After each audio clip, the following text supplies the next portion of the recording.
A cheater from a broken marriage. I never intended to have an affair.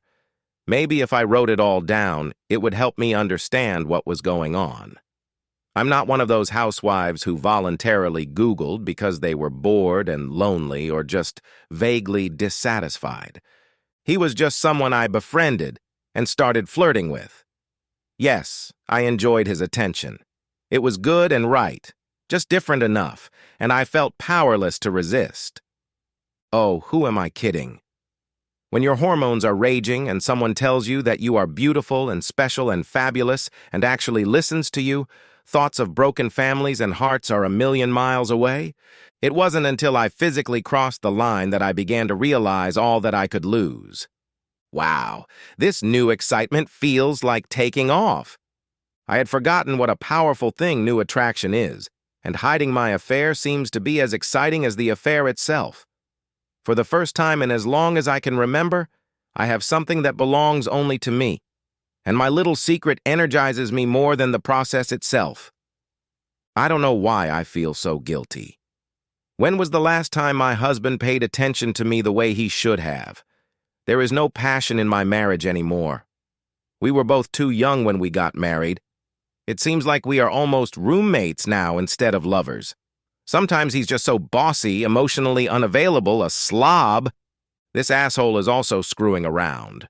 Well, I don't have any proof, but I suspect damn strongly that he is. I've seen the way that little secretary looks at him, the way he keeps bumping into the divorcee across the street. I can come up with 10,000 justifications that what I'm doing isn't as bad as what he's doing. But why do I feel like it's just self-justification for my actions? Am I just trying to convince myself? I really miss my friends. At first, the completely exclusive, top-secret nature of my affair was one of the most appealing aspects of it. It was just the two of us against the world, and I enjoyed that connection. But I want to talk to someone, and I have nowhere to turn. I know that even if I tell my best friend, it would embarrass her and possibly jeopardize everything. So I'm quietly stewing and feeling very, very alone. This business is expensive.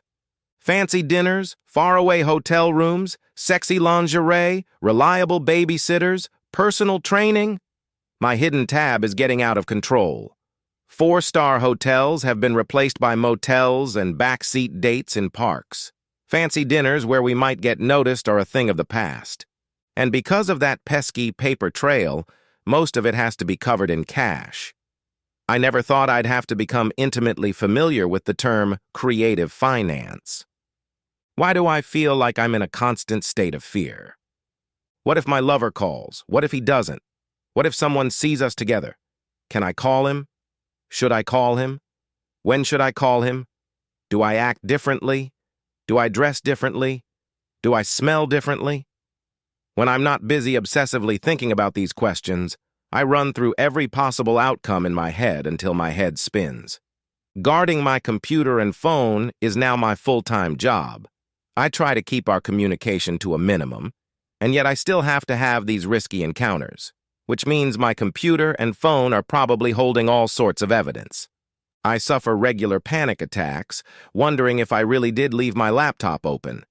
Yesterday, when I forgot my cell phone, I had to run home to retrieve it immediately. Today I called my lover by my husband's name and we had a good laugh, but now I'm afraid I'll say the wrong name at the wrong time. It's a constant fear. Over coffee, it causes anxiety. In bed, it borders on maiming. I am close to my husband. But when it happens, I think of my lover, comparing them, no matter how hard I try not to. God, how I hate my new world.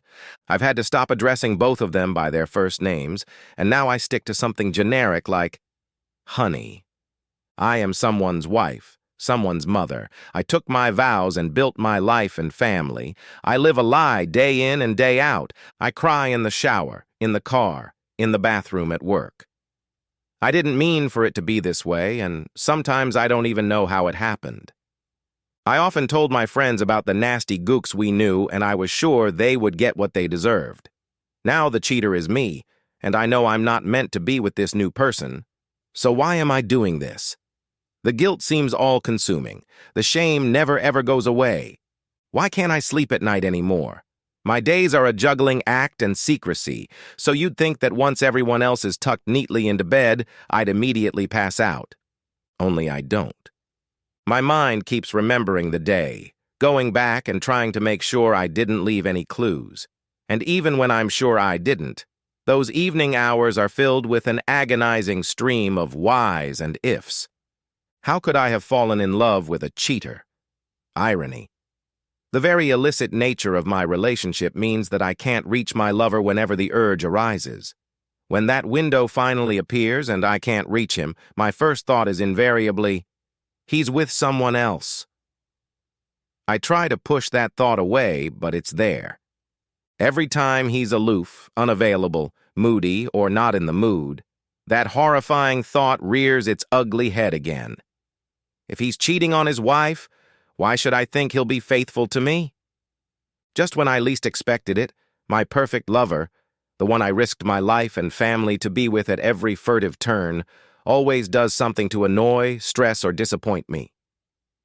The arms in which I sought comfort to escape my spouse's apathy become indifferent. The one who drew me in with his quiet confidence is actually a needy mama's boy in need of custody. Too late, I learned that all relationships require sacrifice, work, and compromise. This moment is as profound as it is painful. Why am I only now discovering that there are no perfect relationships? No matter how experienced my new bed partner is, I have to face the fact that the sheer novelty of sex with someone new is gone. Our once hot sex has lowered the temperature. Maybe not completely, and I'm not saying it's anything close to boring, but what used to feel like an electric jolt is now more like a tingle. My kids make everything 80 million times harder. Every minute I spend with my lover. Even if the kids are at school or busy doing something else, I feel like I'm stealing from them. I worry about what they will think if they find out, and how I will feel if their future partners do the same to them. Sometimes I cry myself to sleep thinking about what will happen to them if the only family they've ever known is torn apart. It seems so strange, but I have begun to appreciate things about my spouse that I never noticed before. Whether I should blame it on intense guilt, or maybe I'm suffering a little from remorse, but when my husband brings me coffee just the way I like it, or this weekend when he remembered to send my stepmom a birthday card, my heart just breaks a little.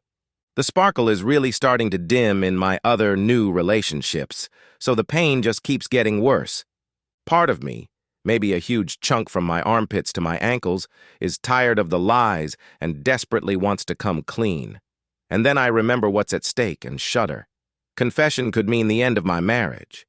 It will cause pain and anger for my partner and children.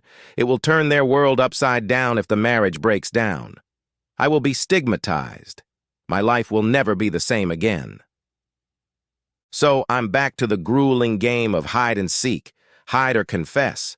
Both options suck. This whole thing was a mistake. It's just too complicated. I'm really tired of it. Unfortunately, just because I want out of this affair doesn't mean my lover is okay with it. I've tried to end it. He threatened to blab everything to my husband.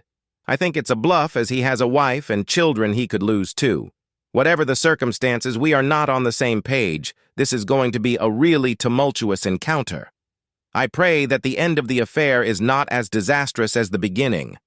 I feel free now, but terribly regret not being able to do things differently before. The hearts, promises, and trust I broke are painful, and if I had known then what I know now, I wish I could go back and rewrite at least a few pages of my story. It's been a month since I've been done with this case. I'm starting to think that maybe this affair will actually strengthen my marriage. I know now that it was a colossal mistake. I realize how much I lost in the process. This epiphany has turned me into the most attentive and grateful partner on the planet. At this point, I have two options. I can confess everything so we can try to move forward honestly and hope that my husband will want to save our relationship.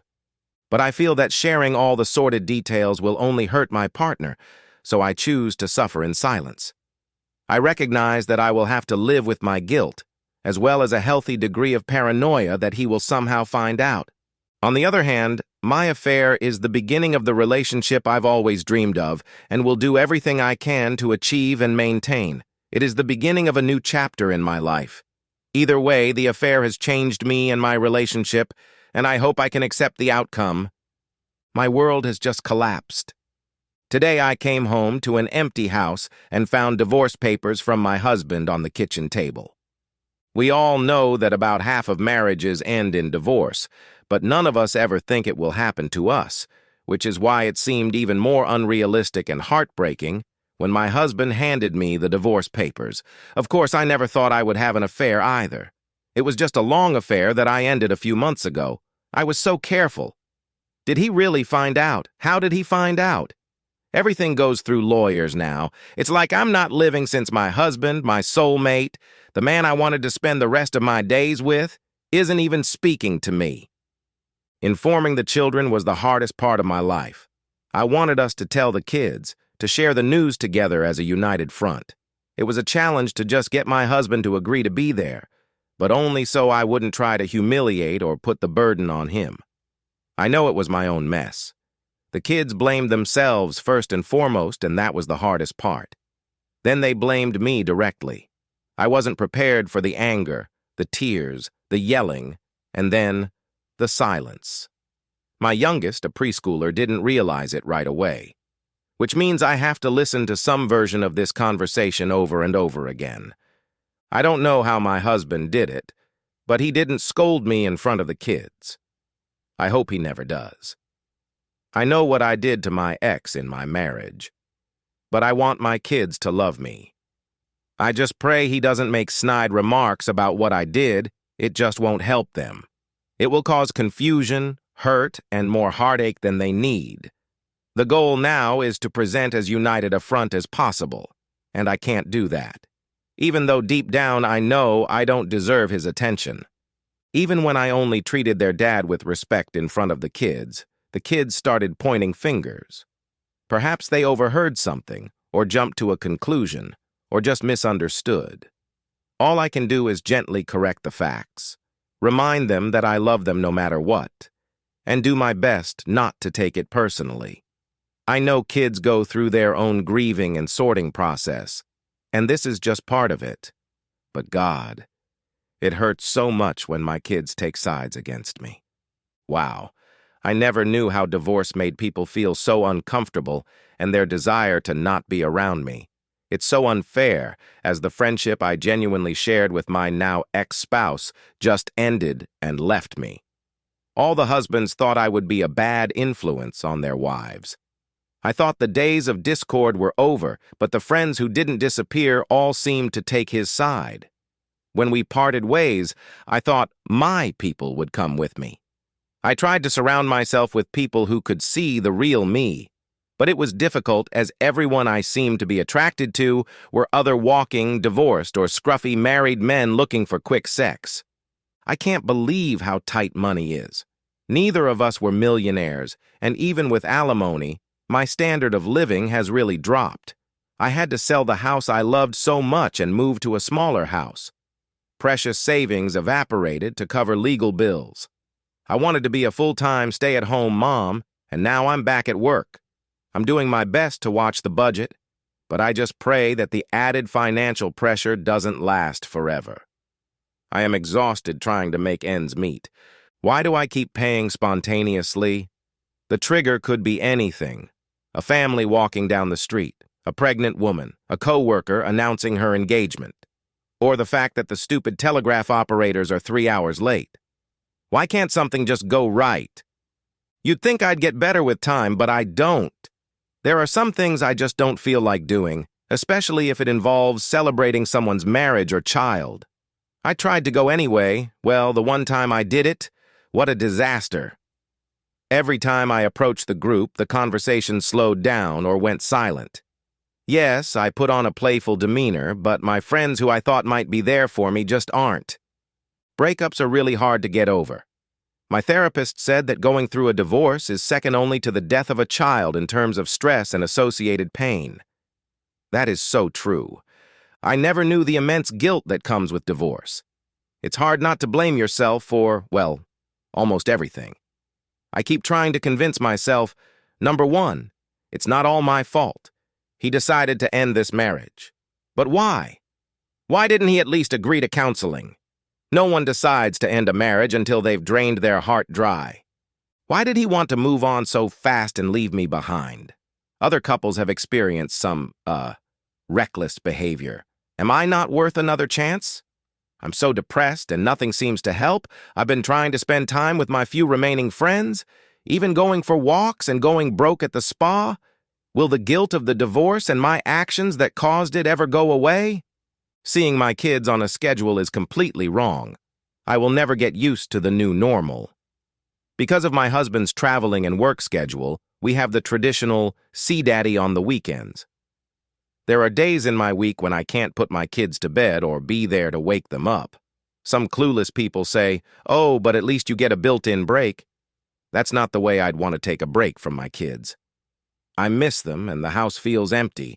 I hate that schedule just becomes life. I realized I had gone through all the important stuff. Telling my kids, my husband moving out, taking off rings, packing up wedding photos, signing papers. Everyone had their own hell. And I thought, okay, it's finally over. But then I miss my first family event with my former in-laws, whom I love. Then my kids have their first vacation without me. I have to catch my breath again. When we got married, I envisioned decades of events and moments we would share as a family. Now I can only mourn them because they are gone. Divorce is 1,000 little goodbyes. I was out with a few friends and suddenly found myself talking to a guy. And flirting. After a few drinks, we were making out like a couple of college students. Yes, I'm a cheater from a broken marriage with 3 kids. Why wouldn't you be? I can just be a kissing woman for a while. It's a lot of fun and I enjoy the attention. There's something very different about sex after divorce. For one thing, especially in a new relationship, it's hot with a capital letter. The newness, the freedom, the excitement of being with someone you're really attracted to creates a serious buzz. But what's also different is that, perhaps for the first time, or at least the first time in a long time, I'm in charge of my own life. And that confidence allows me to connect deeply with my new partner and myself in a whole new way. He sees me for who I am, not some cheating fool. Now that I'm in love again, I have a chance to do things differently. I never prioritized sex before, but now I will. I used to constantly fight for money to provide the best way to socialize. This is a second chance to have the life I was hoping for, but to get it, I need to realize past mistakes and take steps to avoid them again. I just know that he is only for me and I am for him. I can't believe this day has come. It has come sooner than I could have imagined. I have reached a point where I know that the life I have now is the life I have been waiting for since the day I was served with divorce papers. My new man is wonderful. I am in a good situation and I want to keep being here. After everything that has happened, I deserve it. I was able to go backwards and jump forward. My new boyfriend, the man in my life, the one I thought was the light at the end of the tunnel. That light turned out to be a harbinger of disaster. His wife, with 2 crying children in tow, who I didn't even know existed, came to my workplace. My damn workplace! She called me names I didn't even know, hit me with words, and all the while threw around dozens of the most explicit pictures of me and her husband. Pictures taken by my boyfriend using the new smartphone I bought him. Our most intimate moments that were supposed to be just for we. Everyone at work sat stunned or laughed as security dragged the screaming woman out of the building, muttering, "I didn't know he was married." I struggled to gather the pictures of my smiling face, looking backward that were scattered all over the floor. At first, I was grateful for the help of a few staff members until I saw them walking away with those pictures. It got worse when one of the men asked me to sign these embarrassing printouts. Running out the door in tears, all I could think about was, karma is stupid, and then you're going to die. The end. Subscribe to my channel. Thank you.